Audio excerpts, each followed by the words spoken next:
meron ka pagpipilian. Pero hindi naman siya ganun kalalayo sa isa't isa.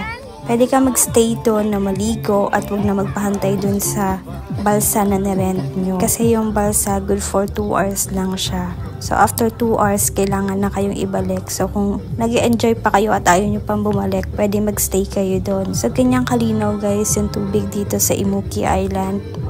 Medyo maraming tao din yung nagpupunta dito kasi nga for 50 pesos lang pwede ka na makapasok.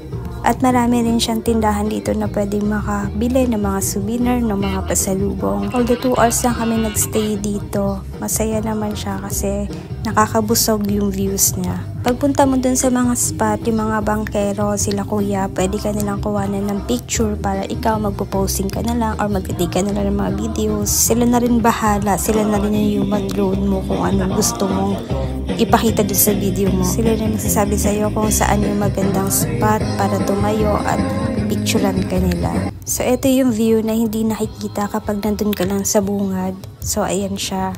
Medyo malalakas lang yung hampas ng alon dun sa dagat, maririnig mo talaga.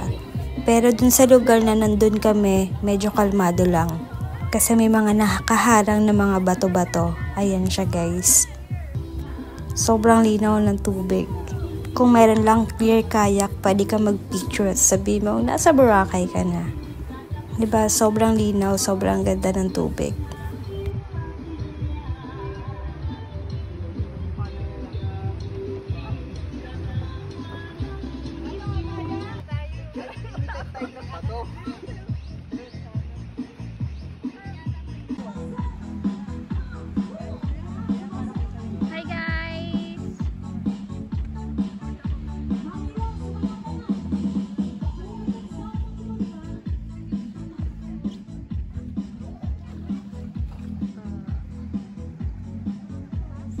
Capital of the North.